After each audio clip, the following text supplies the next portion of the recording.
Bueno, muchas gracias. Para hoy tenemos 4 capítulos del libro, ¿no? Que se vinculan con el individualismo y colectivismo, la inevitabilidad de la competencia, la planificación y la democracia, y la planificación y el Estado de Derecho. Los 4 capítulos giran en torno a la discusión que es común en todo este libro, entre la planificación y los grados de planificación y los grados de libertad individual para poder cada uno llevar a cabo su propio curso de vida. Esto es una constante en todo el libro de Hayek. Y en este primer capítulo, Individualismo y Colectivismo, Hayek comienza marcando una diferencia entre el socialismo visto como medio y el socialismo visto como fin.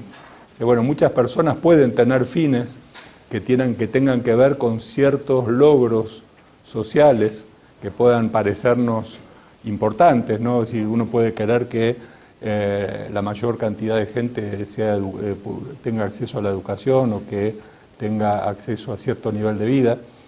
Y en este sentido, mucha gente tiene fines que pueden ser socialistas, pero también el socialismo es un medio para alcanzar fines. Y ahí es donde entra la cuestión de la planificación, cómo la sociedad utiliza determinados medios para alcanzar los fines. Y ahí es donde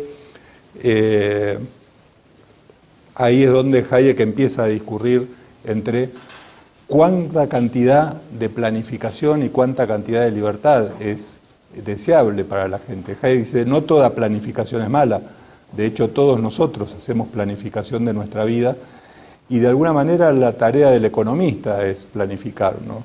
Hayek dice ahí en la página 224 arriba, el economista cuya entera tarea consiste en estudiar cómo proyectar efectivamente cómo proyectan efectivamente los asuntos los hombres y cómo podrían hacerlo, es la última persona que puede oponerse a la planificación en este sentido general. La planificación no es mala de por sí, dice Hayek, solo es mala cuando excede determinadas cuestiones que son las que vamos a ir viendo en estos capítulos, ¿no? Ahora, dice Hayek un poco más adelante, lo que nuestros planificadores demandan es la dirección centralizada de toda la actividad económica según un plan único que determine la dirección explícita de los recursos de la sociedad para servir a particulares fines por una vía determinada. Y esta es la planificación mala.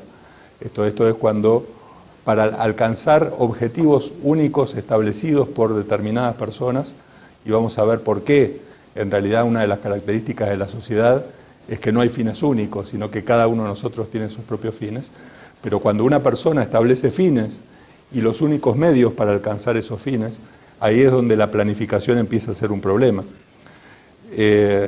Y un poco más adelante dice, la cuestión está en si es mejor para este propósito que el portador del poder coercitivo se limita en general a crear las condiciones bajo las cuales el conocimiento y la iniciativa de los individuos encuentren el mejor campo para que ellos puedan componer de la manera más afortunada sus planes, o si una utilización racional de nuestros recursos requiere la dirección y organización centralizada de todas nuestras actividades, de acuerdo con algún modelo construido expresamente.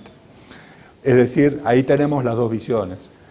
Una idea de planificación como el marco general de leyes generales, abstractas, no minuciosas ni que determinen fines, dentro del cual nosotros podemos actuar y buscar cada uno de nosotros nuestros propios fines, o la idea de planificación como establecer fines, establecer medios y que una autoridad central planifique la manera en que vamos a alcanzar esos fines. Entonces ahí es donde ustedes ven esta cuestión. Hayek no encara la planificación como un mal en sí mismo y en todos los casos o en todas las circunstancias.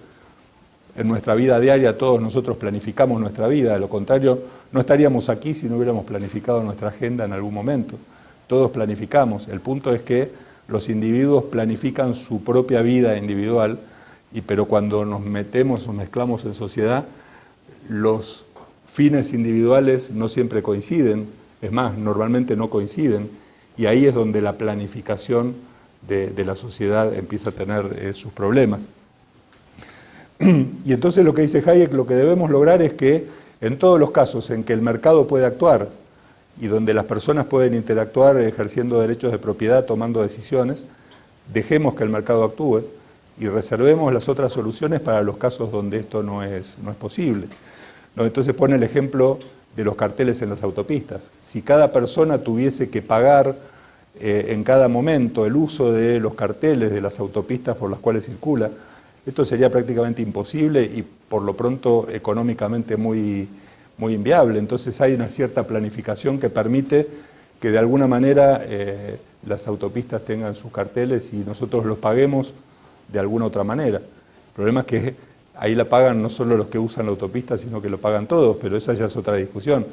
La cuestión es que hay ciertas decisiones donde poner de acuerdo a las personas y ejercer los derechos de propiedad son tan complicadas que ahí la ley puede poner una cuota de disminución de derecho, de costos de transacción, digamos, y poder lograr ciertos resultados más eficientemente. Pero siempre con la salvedad, que dice Hayek en todo momento, de que ahí donde el mercado puede funcionar, debemos dejar que el mercado funcione y que resuelva los problemas. Por eso dice Hayek, concluyendo el primer punto de este capítulo, que planificación y competencia no son opuestos, no son enemigos. Hay momentos en los cuales el sistema de competencia funciona muy bien y debe ser alentado y debe permitirse la competencia, y hay momentos en los cuales esto no es posible por determinadas circunstancias, y ahí es donde cierto grado de planificación es útil. Vamos a ver en los capítulos más adelante cuál es la planificación de la que Hayek está hablando, ¿no? Cuáles son ese conjunto de reglas abstractas generales que nos permiten relacionarnos de mejor manera y más eficientemente. Pero por lo pronto planificación y competencia no necesariamente tienen que ser antagónicos si se entienden los conceptos de las dos cosas. Luego, cuando habla de la inevitabilidad de la planificación, Hayek dice, bueno, mire, hay, en la actualidad hay muchos pensadores que no solo dicen que la planificación es buena, sino que es inevitable, que dado el avance de la sociedad y de la civilización, no podría funcionar el mundo si no hubiera planificadores, porque el mundo se ha vuelto en algo tan complejo, sobre todo por el avance de la tecnología, que ninguna persona, las personas particulares no podrían resolver problemas si no hubiera alguien que tomara decisiones por el grupo. Y entonces dice ahí al principio del capítulo, la tendencia hacia el monopolio y la planificación no es el resultado de unos hechos objetivos fuera de nuestro dominio, sino el producto de opiniones alimentadas y propagadas durante medio siglo hasta que han terminado por dominar toda nuestra política. De los diversos argumentos empleados para mostrar la inevitabilidad de la planificación, el que con más frecuencia se oye es el de los cambios tecnológicos, de que los cambios tecnológicos han hecho imposible la competencia en un número constantemente creciente de sectores. Entonces, el primer argumento es, la tecnología genera situaciones donde la competencia es imposible, o muy difícil, o muy costosa. Y este, de algún modo, es el argumento de los monopolios, ¿no? Y sobre todo la concepción neoclásica del monopolio natural.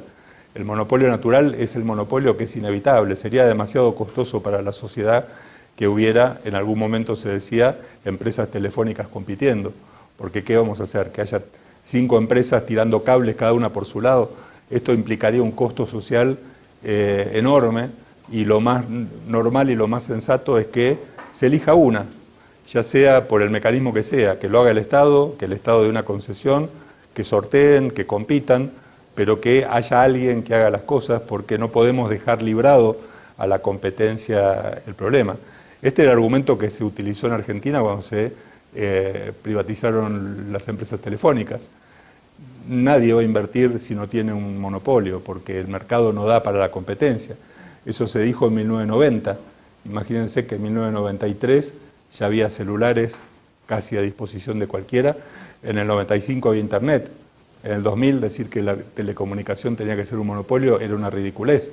Pero se sigue usando el argumento en muchos otros campos y entonces esta idea de que la tecnología crea problemas que impiden que pueda competir el mercado ha sido un argumento expuesto en ese sentido. Otro de los argumentos que menciona Hayek de quienes abogan por la planificación central de la economía es que la complejidad de la moderna sociedad crea nuevos problemas que solo pueden resolverse a través de la planificación.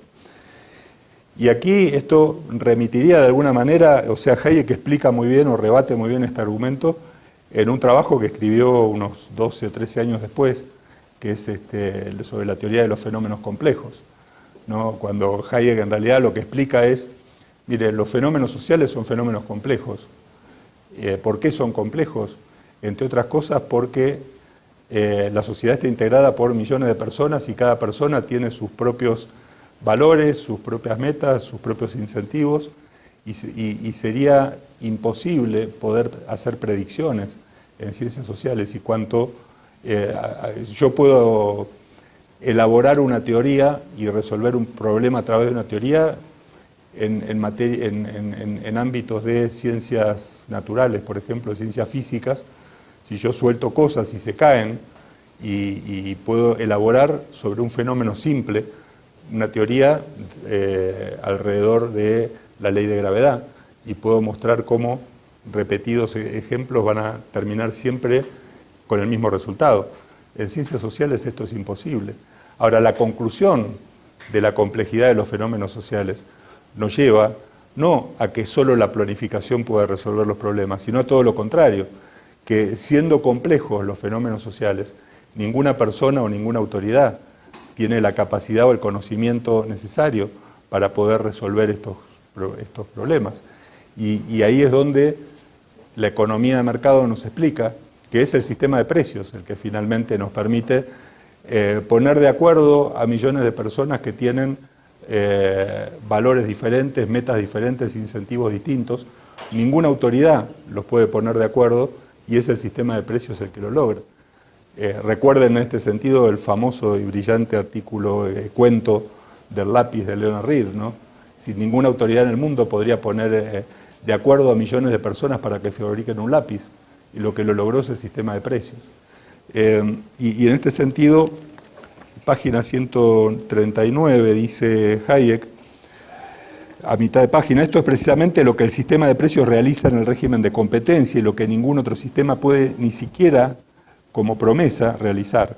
Permite a los empresarios, por la vigilancia del movimiento de un número relativamente pequeño de precios, como un mecanismo vigila las manillas de unas cuantas esferas, ajustar sus actividades a los de sus compañeros. Lo importante aquí es que el sistema de precios solo llenará su función si prevalece la competencia, es decir, si el productor individual tiene que adaptarse él mismo a los cambios de los precios y no puede dominarlos. Cuanto más complicado es el conjunto, más dependientes nos hacemos de esta división del conocimiento entre individuos, cuyos esfuerzos separados se coordinan por este mecanismo impersonal de transmisión de la información importante que conocemos por el nombre de sistema de precios. Recuerden que Hayek fue uno de los que más insistió que en la división del trabajo no es solo división de esfuerzos, sino fundamentalmente división de conocimiento, y que el conocimiento es disperso, como decía su amigo Popper, y que por lo tanto justamente el proceso de mercado lo que permite es que cada uno de nosotros pueda aprovechar el mayor conocimiento que tiene sobre cuestiones puntuales. Y si el fenómeno es relativamente complejo, mucho más difícil será para una autoridad única o una mente única poder tener el conocimiento necesario para resolver todo. Y por eso es que el sistema de mercado, usando el sistema de precios, no solo como indicadores de conocimiento, sino como de precios, sino como dispersor de conocimiento, nosotros aprovechamos eso para tomar decisiones en fenómenos complejos. El tercer argumento que Hayek menciona como común para criticar o para sostener que la planificación es inevitable, es que sería imposible utilizar nuevas tecnologías modernas si no se las asegura como monopolios, ¿no? Esta idea de que la nueva tecnología es tan compleja y tan costosa que solo asegurándola como monopolio podría garantizarse que se puede implementar, ¿no? Y al respecto dice Hayek, dice que sería imposible utilizar muchas de las nuevas posibilidades tecnológicas a menos de asegurarlas la protección contra la competencia, es decir, de conferirles un monopolio. Este es el argumento. Dice, es al menos concebible, por ejemplo, que la industria automovilística británica podría ofrecer un auto más barato y mejor que los usados en Estados Unidos si todos en Inglaterra fueran obligados a utilizar el mismo tipo de automóvil. Es decir, la idea es, miren, la producción de automóviles requiere de mucha inversión y de mucha tecnología y por lo tanto, dicen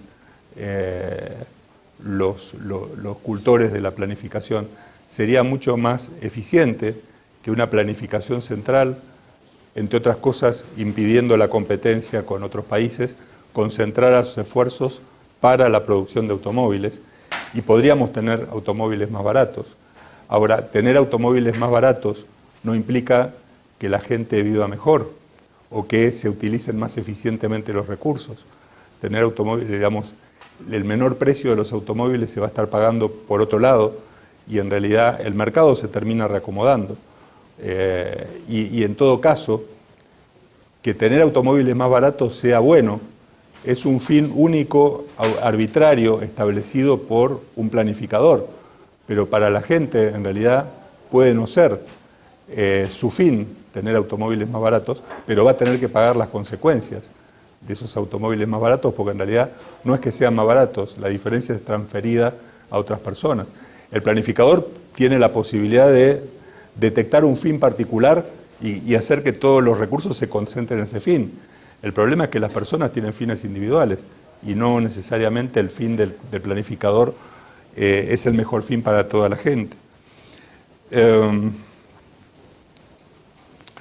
Y concluye de alguna manera este punto Hayek diciendo en la página 141 abajo, en la mayor parte de las discusiones actuales sobre los efectos del progreso tecnológico, se nos presenta este progreso como si fuera algo exterior a nosotros, que pudiera obligarnos a usar los nuevos conocimientos con arreglo a un criterio determinado, cuando lo cierto es que, si bien las invenciones nos han dado un poder tremendo, sería absurdo que nos sugiriesen la necesidad de usar este producto para destruir nuestra más preciosa herencia, que es la libertad, lo cual significa que si deseamos conservarla, debemos defenderla más celosamente que nunca, y tenemos que prepararnos para hacer sacrificios por ella.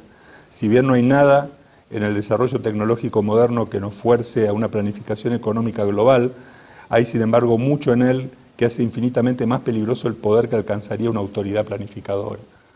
Acá hay que elegir entre ciertos fines a costo más bajo que el planificador nos pueda ofrecer, o la libertad que estamos perdiendo a partir de dejar que el planificador sustituya nuestros códigos de valores por los códigos de valores del planificador y además utilice nuestra propia propiedad para ello, ¿verdad? Y se pregunta Hayek, un poco terminando, ¿por qué está tan difundida la idea de la planificación? ¿Por qué, si uno puede ver que hay tantos argumentos para poder ir en contra de esta idea de planificación, por qué tiene tanto éxito y todos, de alguna manera, hay un problema y pensamos debería haber una ley que solucione esto o algún planificador lo debería resolver? Y Hayek dice por ahí en la página 142, la explicación de este fenómeno está muy relacionado con un hecho importante que los críticos de la planificación deberían tener siempre en la mente. Apenas caben dudas que casi todos los ideales técnicos de nuestros expertos se podrían realizar dentro de un tiempo relativamente breve si lograrlo fuera el único fin de la humanidad. Esto es, cuando el planificador decide fabricar automóviles, nos muestra cómo es posible fabricar automóviles baratos y planificando los recursos de tal manera que los apliquemos ahí. Pero fabricar automóviles no es el único fin de la humanidad. Si lo fuera, a lo mejor el planificador tendría razón. El punto es que hay prácticamente tantos fines como personas, cada uno tiene sus propios fines.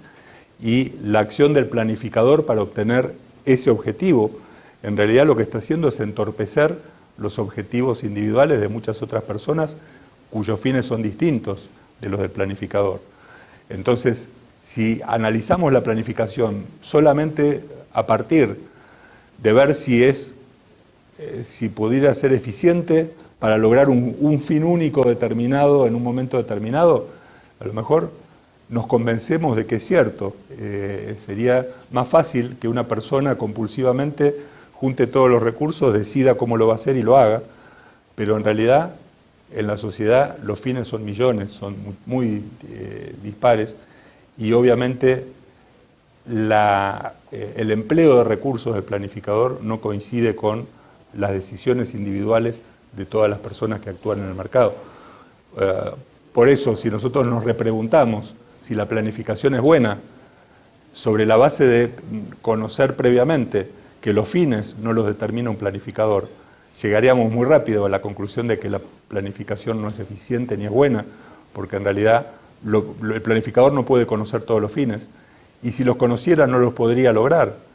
Es decir, el secreto del éxito del planificador es que él se concentra en un fin o dos y concentra todos los recursos hacia ello, compulsivamente, y por eso tiene éxito. Obviamente, cuando uno se preguntaba o se ofrecía como ejemplo de las bondades del comunismo al deporte, y entonces decían, miren, nuestras gimnastas rusas son las mejores del mundo. Sí, porque compulsivamente, si yo agarro una cantidad de recursos y los designo, los determino para que toda esta gente, todos estos chiquitos de 10 años bailen todo el día con los mejores profesores, no importa si para eso hay gente que se muere de hambre por el camino, pero mi objetivo es ese, lo voy a lograr mucho mejor que si dejo que el mercado funcione, porque en las prioridades de la gente seguramente la gimnasia artística va a estar muy por detrás de muchos otros objetivos.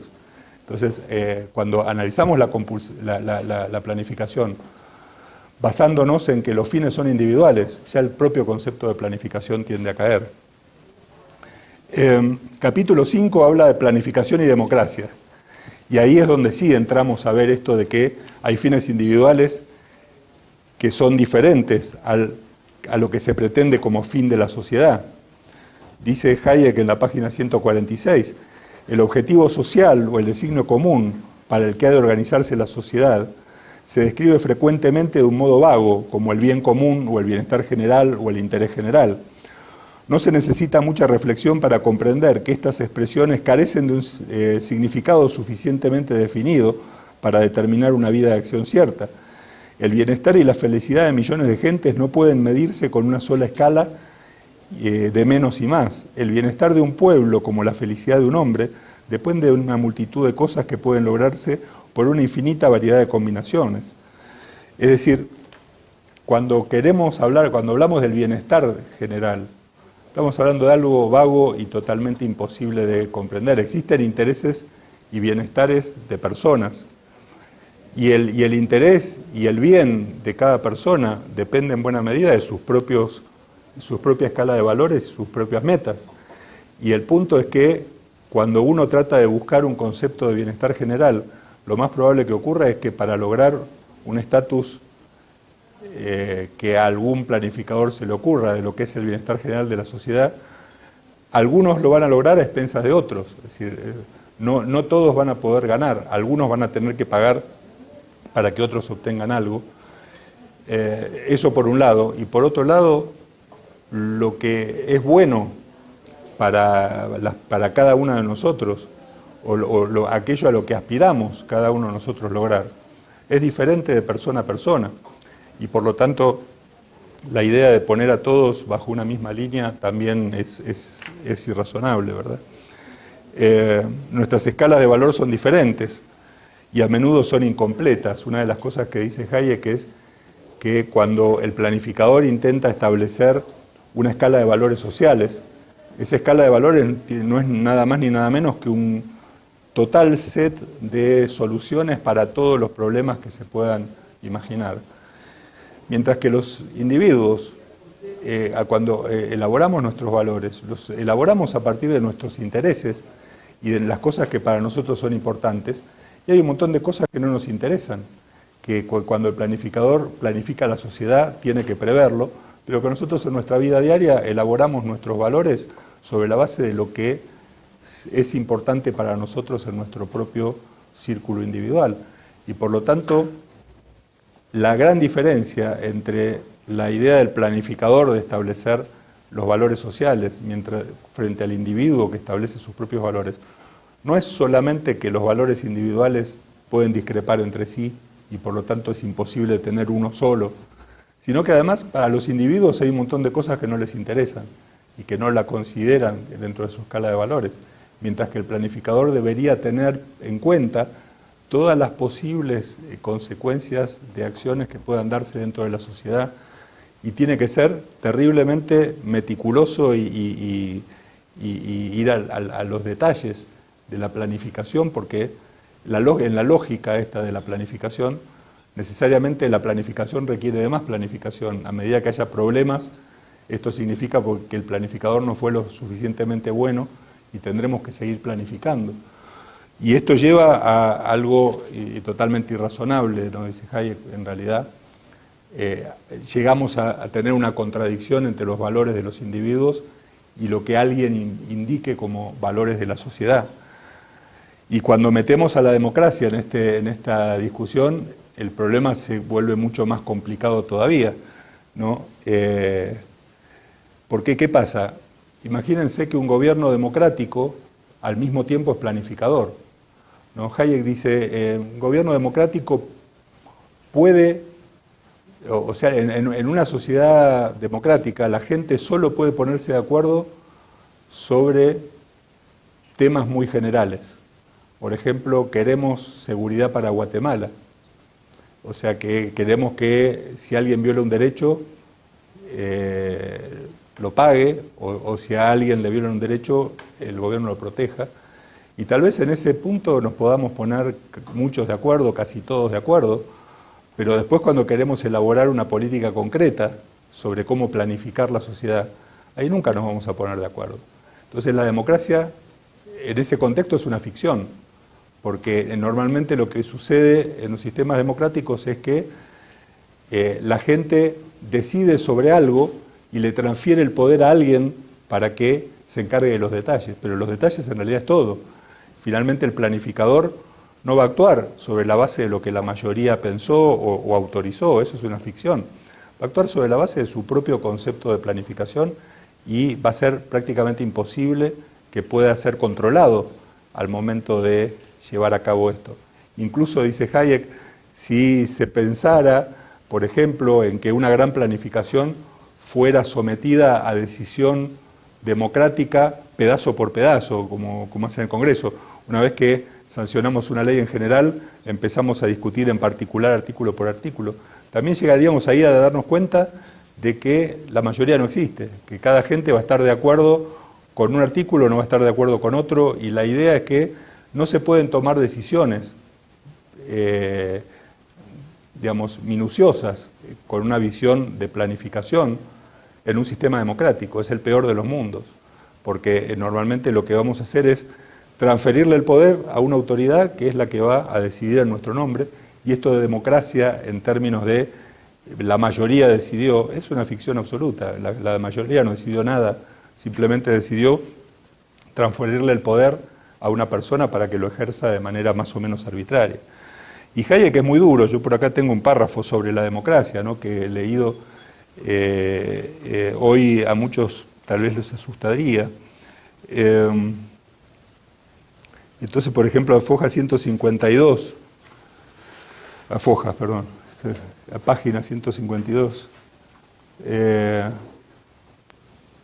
dice, es importante ver con claridad la causa de esta admitida ineficacia de los parlamentos cuando se enfrentan con una administración detallada de los asuntos económicos de la nación. La falta no está en las personas de los representantes ni en la institución parlamentaria en cuanto tales, sino en las contradicciones inherentes a las tareas que se le han encomendado.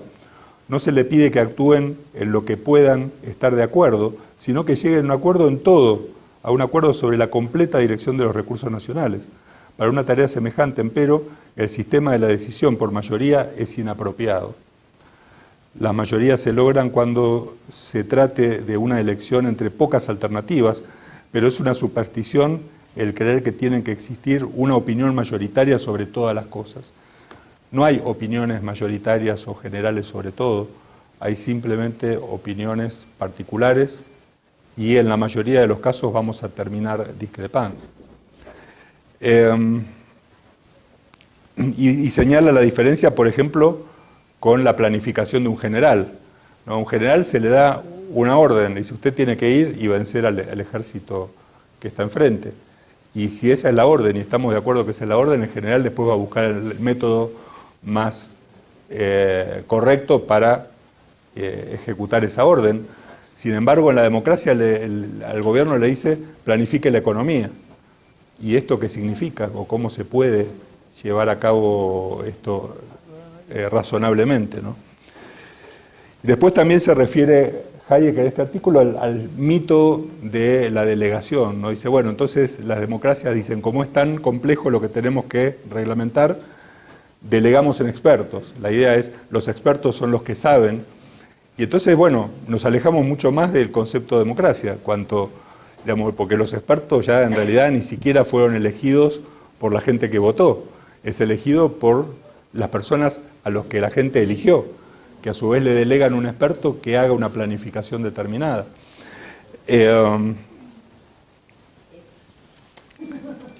Y acá para terminar este capítulo, hay un párrafo que me gustaría leer porque tal vez a mí cuando lo leí me hizo acordar mucho a la gran crítica que hablábamos un poco el lunes pasado, que se le ha hecho a Hayek por defender al gobierno de Pinochet en Chile, o no defendió al de Videla en Argentina, pero anduvo por ahí también y estuvo con Videla. Y esta idea de Pinochet de que es mejor una dictadura liberal a una democracia autoritaria, dicho así en términos casi textuales, ¿no? Y de alguna manera uno encuentra un fundamento o un argumento, es decir, no fue casual que Hayek pensara esto en aquel momento. Dice en página 158 abajo, la democracia es esencialmente un medio, un expediente utilitario para salvaguardar la paz interna y la libertad individual. Como tal, no es en modo alguno infalible o cierta. Tampoco debemos olvidar que a menudo ha existido una libertad cultural y espiritual mucho mayor bajo un régimen autocrático que bajo algunas democracias. Y se entiende sin dificultad que bajo el gobierno de una mayoría muy homogénea y doctrinaria, el sistema democrático puede ser tan opresivo como la peor dictadura. Nuestra afirmación no es, pues, que la dictadura tenga que extirpar inevitablemente la libertad, sino que la planificación conduce a la dictadura, porque la dictadura es el más eficaz instrumento de coerción y de inculcación de ideales, y como tal, indispensable para hacer posible una planificación central en gran escala. El conflicto entre planificación y democracia surge sencillamente por el hecho de ser esta un obstáculo para la supresión de la libertad que la dirección de la actividad económica exige. Pero cuando la democracia deja de ser una garantía de libertad individual, puede muy bien persistir en alguna forma bajo un régimen totalitario. Mire, le dice Hayek, no, democracia por sí no es buena ni mala, es un mecanismo. Si tenemos un sistema de planificación autoritaria, la democracia puede ser una forma de autoritarismo. Y por el contrario, si no tenemos esta planificación autoritaria, hemos visto de regímenes en el pasado, que regímenes autoritarios que han garantizado cierta cuota de libertad y por lo tanto no, digamos, son mejores que una dictadura democrática, ¿no? Y en cuanto al último de los capítulos, así abrimos, porque como ven hay muchos temas para discutir aquí. Planificación y Estado de Derecho. Primera observación, en realidad habla de rule of law, no de Estado de Derecho, y son dos cosas diferentes. Y el propio Hayek después en los Fundamentos de la Libertad se encarga de mostrar las diferencias. Para el mundo anglosajón, rule of law era una serie de principios básicos generales dentro de los cuales las personas podían actuar y cuya principal virtud era ser predecibles. O sea, la gente sabía qué es lo que el gobierno iba a resolver. La noción de Estado de Derecho desarrollada en Alemania, en Europa continental, lo que nos dice es que necesitamos un mecanismo para elaborar la ley. y ese mecanismo tiene que ser cierto. Pero después, ¿qué es lo que la ley contiene? Ahí ya no tenemos los mismos límites que tenía el rule of law. Entonces, empieza diciendo en este capítulo Hayek, nada distingue con más claridad las condiciones de un país libre de las que rigen un país bajo un gobierno arbitrario que la observancia en aquel de los grandes principios conocidos bajo la expresión Estado de Derecho, rule of law. Despojada de todo su tecnicismo, significa que el Estado está sometido en todas sus acciones a normas fijas y conocidas de antemano, normas que permiten a cada uno prever con suficiente certidumbre cómo usará la autoridad en cada circunstancia sus poderes coercitivos y disponer los propios asuntos individuales sobre la base de este conocimiento. Leyes generales, abstractas, impersonales, leyes marco, dentro de las cuales nosotros podemos actuar, y no solo que podemos actuar, sino que el marco nos permite actuar con libertad, y además el marco nos permite prever cómo el Estado va a responder cuando tenga que actuar en aplicación del Estado de Derecho. Todo esto distingue a esta idea del rule of law, y obviamente la idea de planificación es totalmente contraria a esto, a la idea de un derecho con normas generales, abstractas, donde las personas puedan actuar buscando sus propios fines, ejerciendo sus derechos de propiedad. El planificador hace todo lo contrario, él es el que establece los fines, él es el que impone las soluciones, ¿no? A la vuelta en página 162 dice: la distinción que antes establecimos entre la creación de una estructura legal permanente, dentro de la cual la actividad productiva es guiada por las decisiones individuales, y una dirección de la actividad económica por una autoridad central, es realmente un caso particular de la distinción más general entre Estado de Derecho y gobierno arbitrario. Esta es la idea. Si las leyes son generales y abstractas, hay Estado de Derecho. Si las leyes son minuciosas, dependen de la autoridad en cada momento y nos dicen, sustituyen nuestros fines particulares, etc. Esto es un gobierno arbitrario. Y distingue, si bien lo trata mucho más en otros libros, pero también distingue en este capítulo Hayek la ley en sentido formal de la ley en sentido material. Entonces dice, la verdadera ley, la buena ley, es la ley en sentido formal, esto es, la que establece el marco, las formas, ¿no? Por ejemplo, piensen en un contrato. Un contrato que tiene una cantidad de reglas que nos dicen cuándo un contrato es válido, cuándo uno tiene capacidad de contratar o va a ser reconocido por un juez, las cosas generales sobre cómo se expresa el consentimiento, pero el contenido del contrato no debería ser regulado. Nosotros deberíamos tener la libertad para ponerle el contenido que quieran. Cuando la ley regula ese marco general dentro del cual tenemos libertad de contratar, está dictando una ley adjetiva. Cuando el contrato nos dice, ustedes tienen que contratar en estas condiciones, comprar y vender a este precio, o lo que fuere, eso es una ley sustantiva, nos habla sobre la sustancia de lo que es el derecho. Hayek dice, el Estado de Derecho es compatible con la ley adjetiva, son simplemente marcos dentro de los cuales nosotros actuamos con libertad.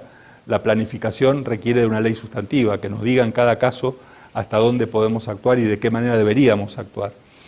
El rule of law no se preocupa de fines últimos, esto es muy importante, simplemente de los medios por los cuales nosotros buscamos nuestros fines. La planificación sí se ocupa de los fines últimos. Cuanto más específica es una regulación, menos certeza jurídica hay. Y acá va introduciendo un punto que después su amigo Bruno Leoni le explicó con mucha más claridad y escribió tal vez con mucha más claridad en La Libertad y la Ley, un libro que Bruno Leoni escribió 15 años después. Pero la idea es que uno de los mitos de la planificación es que cuanto más minuciosa es una ley, más seguros estamos porque sabemos cómo se va a resolver. Y Hayek dice, es todo lo contrario, cuanto más se planifica la sociedad, mucha más incertidumbre vamos a tener sobre el futuro, porque el planificador nos puede cambiar las reglas cuantas veces quiera. Y esa ley, además, que dicta hoy sobre la base de la fotografía que sacó hoy de la realidad, mañana me va a cambiar y va a tener o que cambiar la legislación o la legislación ya no va a tener sentido. Y por lo tanto, la planificación es una de las principales causas de inseguridad jurídica, mientras que el rule of law es lo que nos da seguridad jurídica. Y para terminar, porque ya me extendí demasiado, hace sus vinculaciones que seguramente podemos discutir entre esta idea y la idea de igualdad. ¿no? La igualdad que el rule of law respeta es la igualdad ante la ley. Todos nos aplican la misma ley, no la igualdad de resultados. Pues la igualdad de resultados implica violar la igualdad ante la ley. Y por otro lado, esta diferencia entre ley y legislación, ¿no? Es decir, la ley es un marco, no, la legislación es la idea de regular los detalles, en busca de fines determinados, y por lo tanto lo que debería regir el imperio es el imperio de la ley, entendida como un pequeño conjunto de normas generales, abstractas, impersonales, y no de legislación que avance sobre nuestras vidas. Entonces, para mí los puntos fundamentales de estos capítulos, ya me extendí demasiado, por lo tanto me gustaría que podamos abrir la discusión.